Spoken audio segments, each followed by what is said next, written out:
Hello everyone, एक और नई वीडियो में आप सभी का स्वागत है। आरएस प्री के अंदर से अपन एक दूसरा सब्जेक्ट और स्टार्ट कर लेते हैं। आर्ट एंड कल्चर की जो क्लास चल रही है उसको कंटिन्यू अपन करेंगे। आज अपन बात करेंगे राजस्थान की पॉलिटी का पहला टॉपिक। तो उसमें अपन पढ़ने वाले हैं राज्यपाल के बारे में। किसके बारे में जिक्र करेंगे अपन? राज्यपाल के बारे में। राज्यपाल का जब जिक्र होता है तो ये भाग 6 में दिया गया है। इसमें से कहाँ तक बात करें तो देखो, सबसे पहले बात होती है आर्टिकल 152 से लेकर 237 तक क्या है, राज्य सरकार के बारे में बखान किया गया है भारतीय संविधान के अंदर से। 152 के अंदर से राज्य की परिभाषा बताएगी कि राज्य क्या होगा। 153 से लेकर 167 तक राज्य कार्यपालिका के बारे में बताया गया है। अनुच्छेद 168 से 212 तक राज्य विधानमंडल के बारे में बताया गया है। 213 के अंदर से अध्यादेश के बारे में बताया गया है। 214 से लेकर 232 तक उच्चतम न्यायालय के बारे में बताया गया है। 233 से 237 तक अधीनस्थ न्यायालय के बारे में बताया जाता है। तो अपना जो टॉपिक है उसका नाम है राज्यपाल। अपन पढ़ने वाले हैं 152 से लेकर 152 में क्या दिया गया है। 152 के अंदर से राज्य की परिभाषा दी गई है। 152 के बाद में 153 जो आता है आर्टिकल, उसमें से ये बताया कि प्रत्येक राज्य का एक राज्यपाल होगा। यहाँ पर लिखा भी गया है कि प्रत्येक राज्य का एक राज्यपाल होगा। यह आर्टिकल 153 के अंदर से बताया गया है।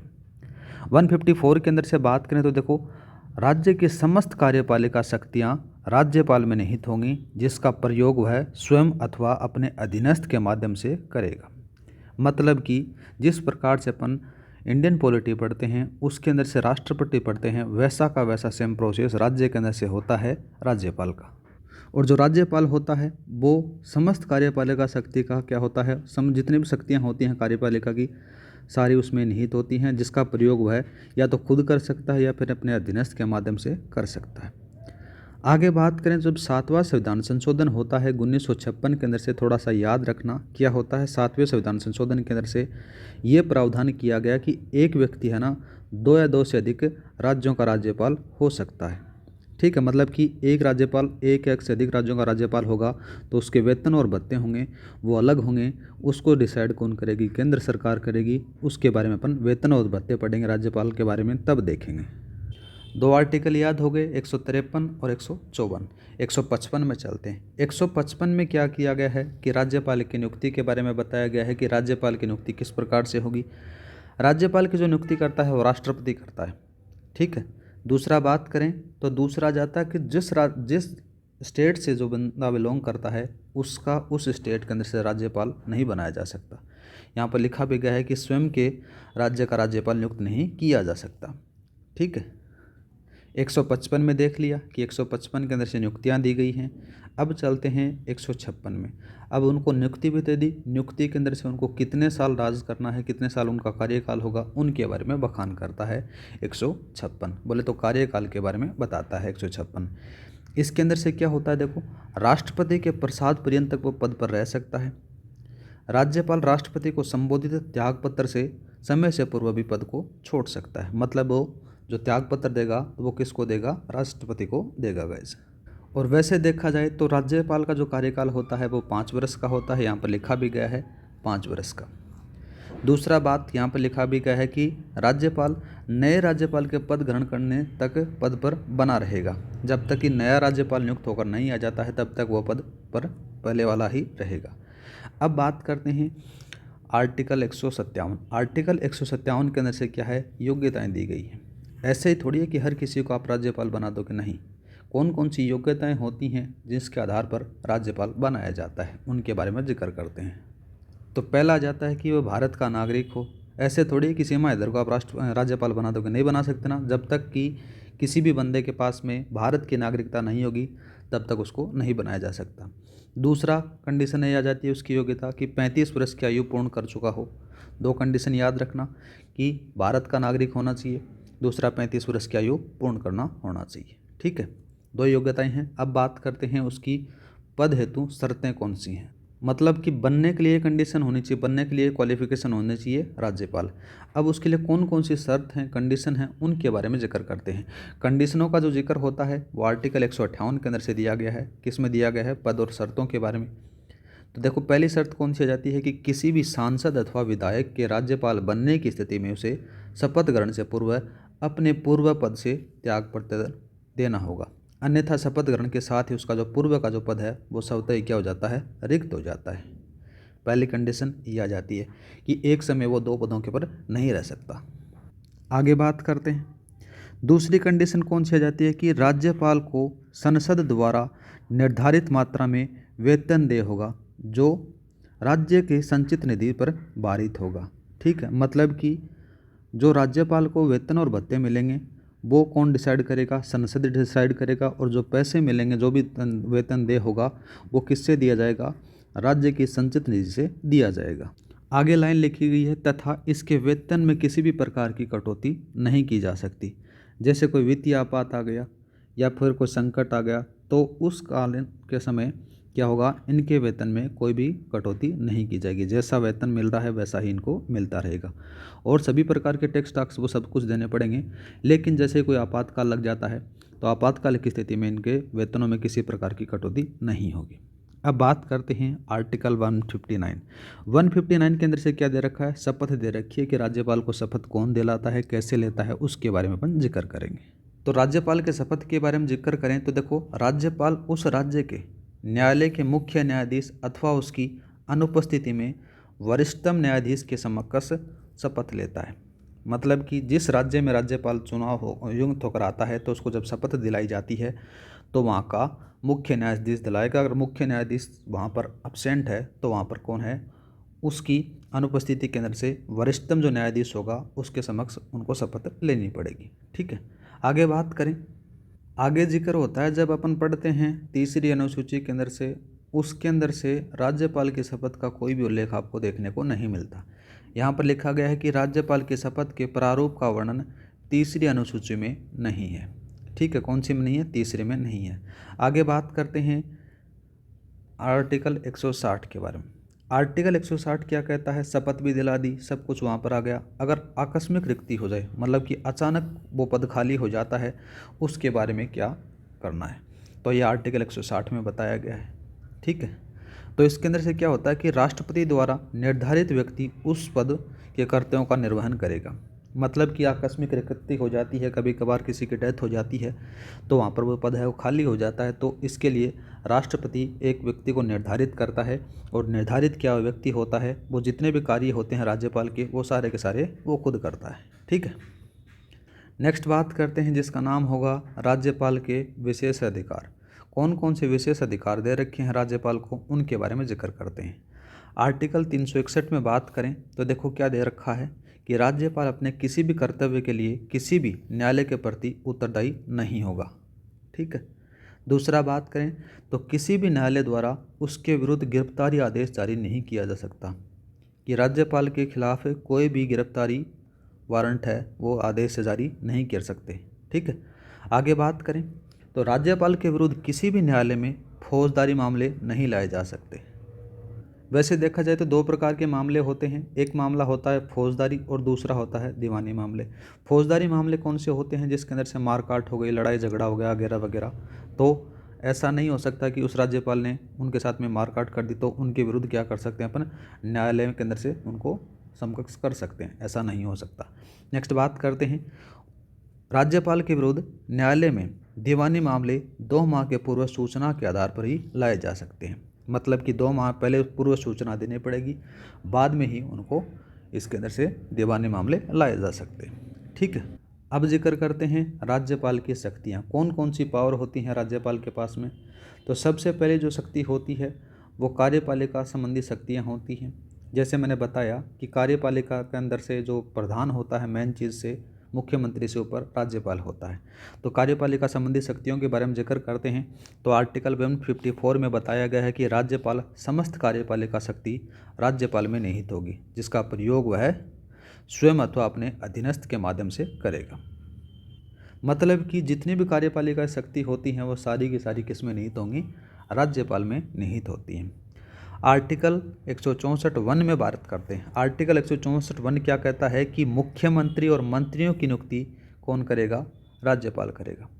ठीक है, और कैसे करता है, मुख्यमंत्री उसको बनाया जाता है जो बहुमत दल का नेता होता है, जो उनकी बहुमत दल की जो पार्टी होती है वो भी डिसाइड करती है कि हम इसको मुख्यमंत्री बनाना चाहते हैं तो उसको मुख्यमंत्री बनाया जाता है। और जितने भी मंत्रियां होते हैं उन मंत्रियों को भी मुख्यमंत्री के सलाह के ऊपर उनको मंत्री बनाया जाता है कि इसको हम परिवहन विभाग देंगे, हम इसको सिंचाई विभाग देंगे, इसको हम वित्त मंत्री बनाएंगे।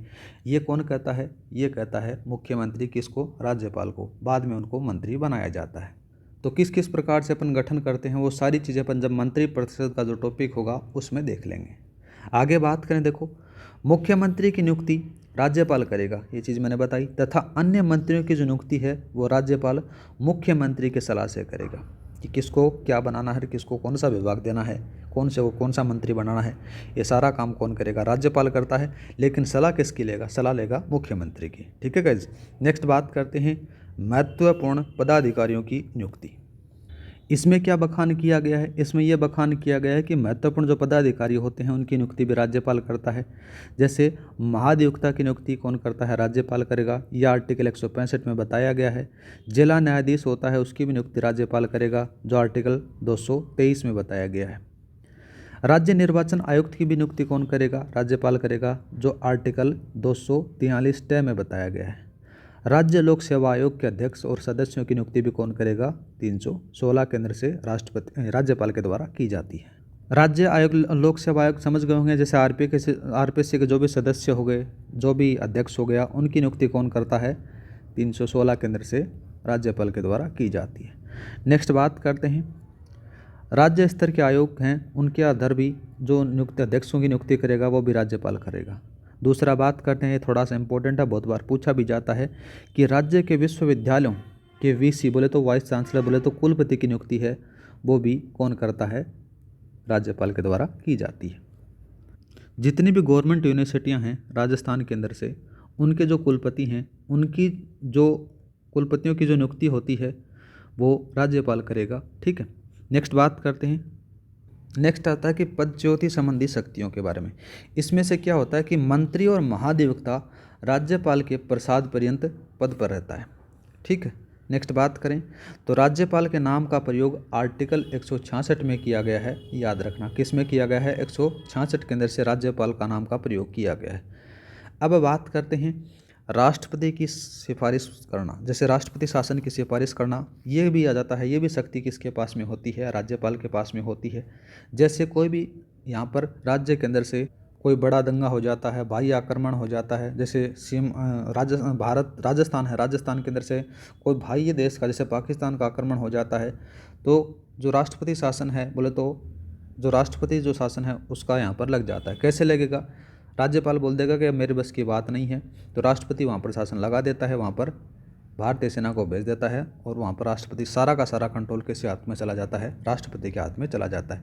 ये सिफारिश भी कौन करता है? ये सिफारिश भी राज्यपाल करता है। आगे बात करते हैं आर्टिकल 356 में। आर्टिकल 356 क्या होता है? देखो, आर्टिकल 356 के बारे में बात करें तो राज्य का संवैधानिक तंत्र विफल होने की दशा में राज्यपाल अपने प्रतिवेदन के माध्यम से राष्ट्रपति शासन की सिफारिश करता है। आर्टिकल 356 में यह बताया गया है कि अगर संवैधानिक तंत्र है वो विफल हो जाता है, काम करना सक्सेस नहीं होता है, तो वहाँ पर राष्ट्रपति शासन लग जाता है। इसकी सिफारिश कौन करेगा? राज्यपाल करेगा। नेक्स्ट बात करते हैं विधायी शक्तियों के बारे में। किसके बारे में जिक्र करेंगे अपन? विधायी शक्तियाँ कौन कौन सी होती हैं। जब विधायी शक्तियों का नाम होता है तो देखो, सत्र आहूत करना, सत्रावास करना तथा विधानसभा का विघटन करना, ये सारी की सारी विधायी शक्तियाँ होती हैं राज्यपाल की, जो आर्टिकल 174 में बताई गई है। दूसरा बात करते हैं विधानमंडल में संदेश भेजना, आर्टिकल 175 में बताया गया है। आरंभिक अभिभाषण देना, आर्टिकल 176 में बताया गया है। ये भी एक राज्यपाल की क्या है? विधायी शक्ति है। आगे बात करें तो विधानमंडल में सदस्यों का मनोनयन करना, ये भी विधायी शक्ति है राज्यपाल की। ठीक है। तो एक चीज़ अपन देखते हैं कि विधानमंडल में सदस्यों का मनोनयन किस प्रकार से होता है। सबसे पहले बात करें विधानसभा में। विधानसभा में एक को चुना जाता है, आंग्ल भारतीय को, जो आर्टिकल 333 में बताया गया है। विधान परिषद में 1/6 सदस्यों का मनोनयन होता है, जो आर्टिकल 171 में बताया गया है। ठीक है। इन विधान परिषद के अंदर से 1/6 सदस्यों के अंदर से जैसे कला हो गई, साहित्य हो गई, विज्ञान हो गई, समाज सेवा हो गई, सहकारिता में जो महत्वपूर्ण भूमिका निभाते हैं उनका मनोनयन किया जाता है। नेक्स्ट बात करते हैं कुछ विधेयकों पर राज्यपाल की पूर्ण अनुमति आवश्यक होती है। कौन कौन सी विधेयक हैं? दो वित्त विधेयक आता है, देखो दो विधेयक हैं, एक वित्त विधेयक और धन विधेयक। इनके ऊपर राज्यपाल की अनुमति के बिना काम नहीं होगा। जब तक राज्यपाल की पूर्ण अनुमति नहीं मिलेगी तब तक काम नहीं होगा। ठीक है, आगे जिक्र करते हैं गाइस। आगे दिखाया गया है कि विधानमंडल द्वारा पारित विधेयकों पर राज्यपाल की जो स्वीकृति है वो आर्टिकल 200 के अंदर से बताई गई है। किस प्रकार से विधेयकों के बारे में बात करें, देखो 2 प्रकार का विधेयक बताया मैंने, जैसे साधारण विधेयक हो गया और धन विधेयक हो गया। यहाँ पर राज्यपाल है वो स्वीकृत कर सकता है, अस्वीकृत भी कर सकता है। ठीक है, लेकिन क्या होता है, साधारण जो विधेयक होता है उसके पुनर्विचार कर सकता है, लेकिन धन विधेयक पर पुनर्विचार के लिए यहाँ पर नहीं होगा। दूसरा बात करें तो जो साधारण विधेयक और धन विधेयक है ये राष्ट्रपति के विचारार्थ के लिए भी रख सकता है। तो इस प्रकार की कंडीशन है, याद रखना। धन विधेयक है उसको पुनर्विचार नहीं कर सकता और सालों पर काम कर सकता है। आगे बात करते हैं गाइस। आगे बखान किया गया है अयोग्यता से संबंधित। अयोग्यता से संबंधित बात करें तो विधायकों की अयोग्यता से संबंधित विवाद का निर्णय है वो भी राज्यपाल कर सकता है, ये भी उसकी विधायी शक्ति आ जाती है। यह आर्टिकल 192 में बताया गया है। आगे बात करें, देखो क्या दिखाया गया कि राज्यपाल ऐसा निर्णय केंद्रीय चुनाव आयोग की सलाह से करेगा।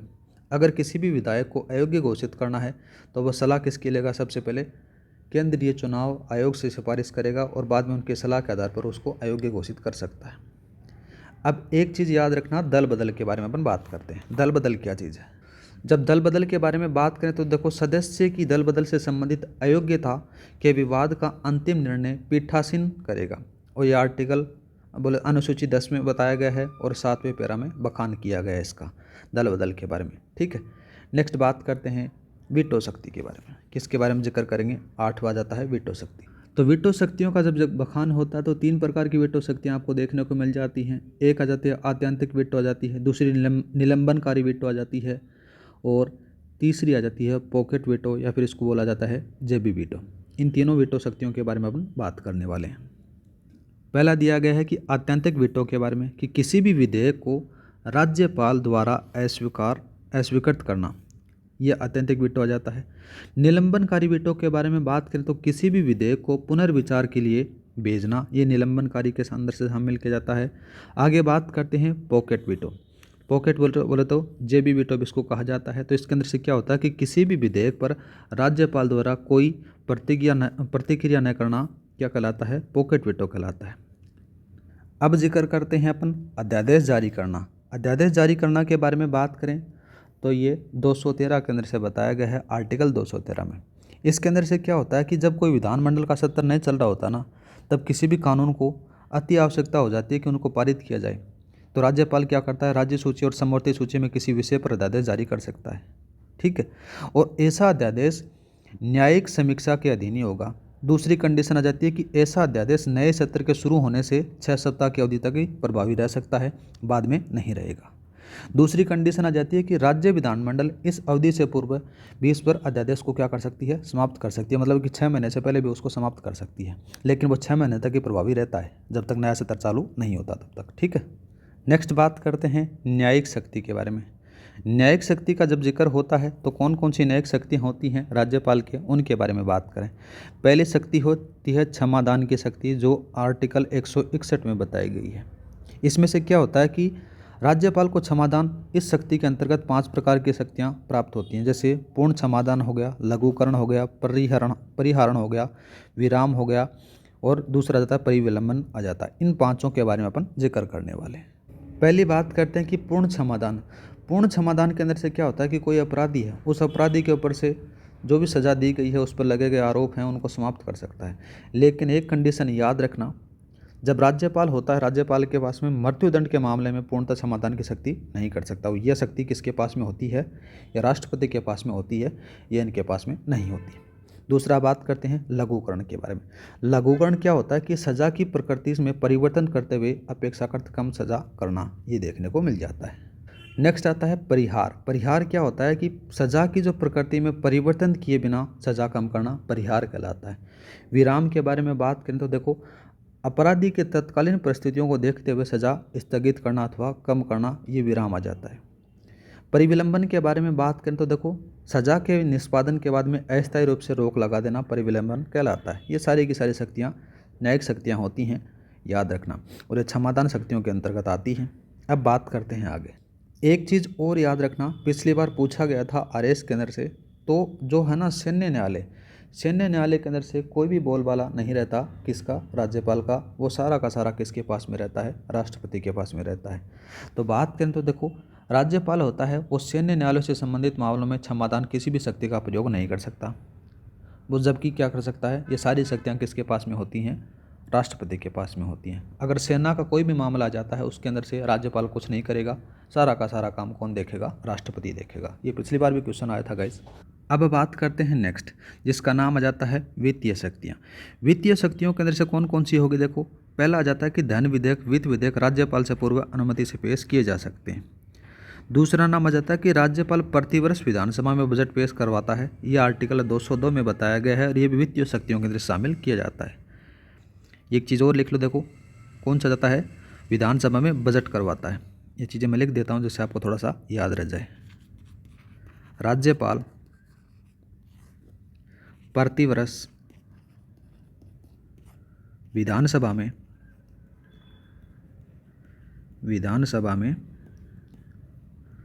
बजट पेश करवाता है। ठीक है, यह बखान किस में किया गया है, अनुच्छेद 202 में बताया गया है। पहली कंडीशन हो गई। एक और बात करें तो जो आकस्मिक निधि होती है, याद रखना आकस्मिक निधि किसके अधीन होगी, ये राज्यपाल के अधीन होगी। यह आर्टिकल 267 में बताया गया है। ठीक है, एक और लिखो, राज्यपाल प्रति 5 वर्ष में राज्य वित्त आयोग का गठन करता है। ठीक है, प्रति 5 वर्ष में राज्य वित्त आयोग का गठन करता है। यहाँ पर लिखो राज्य वित्त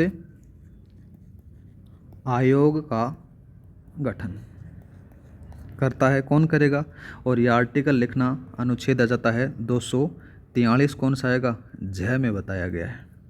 ठीक है, तो गाइज ये थी राज्यपाल की वित्तीय शक्तियाँ। अब चलते हैं राज्यपाल की संविवेकीय शक्तियाँ।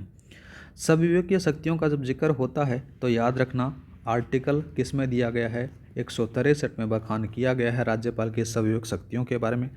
पहली बात करते हैं किसके बारे में, अनुच्छेद 163(1) में जिक्र करते हैं कि क्या दे रखा है।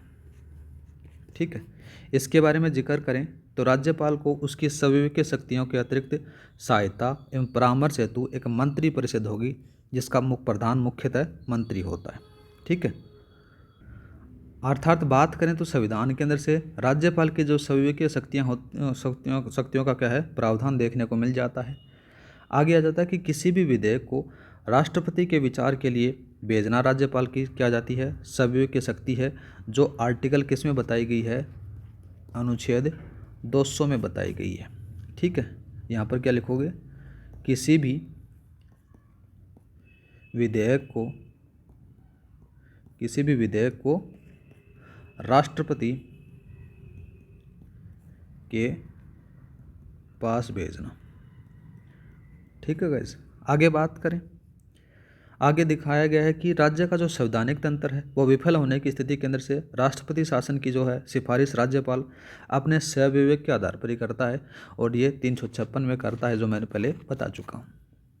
उम्मीद करता हूँ कि आपको जो राज्यपाल का टॉपिक है वो समझ में आ चुका होगा। क्लास की जो PDF फाइल है वो टेलीग्राम पर मिल जाएगी। कंटिन्यू अपन क्लास लगाएंगे और राजस्थान पॉलिटी के जितने भी क्वेश्चन हैं, जितने भी टॉपिक हैं, उन सारों के सारे टॉपिक अपन कंप्लीट करने वाले हैं। आर्ट एंड कल्चर की जो क्लास है वो चल रही है और वो कंटिन्यू चलती रहेगी। ठीक है गाइस, आगे बात करें तो राजस्थान के राज्यपालों के बारे में जिक्र कर लेते हैं कि कौन कौन से राज्यपाल बने, कब राज्यपाल का गठन किया गया, कब राज्यपाल का पद राजस्थान के अंदर छाया, वो सारी चीज़ें अपन बात करते हैं। तो राज्यपालों के बारे में जब जिक्र होता है तो राजस्थान का जब अपन एकीकरण पढ़ेंगे राजस्थान की हिस्ट्री के अंदर से, उस समय क्या होता है, उस समय अपने को देखने को मिलता है कि राजस्थान जो कंप्लीट स्वरूप देखने को वर्तमान स्वरूप मिलता है वो 1 नवंबर को मिलता है, 1 नवंबर 1956 को। 1956 के अंदर से क्या होता है कि जो राज प्रमुख का पद है उसको समाप्त कर दिया जाता है, उसको डिक्लाइन कर दिया जाता है और उसकी जगह नया पद सृजन हो जाता है जिसका नाम था राज्यपाल, जो 1956 में अंदर से बताया जाता है।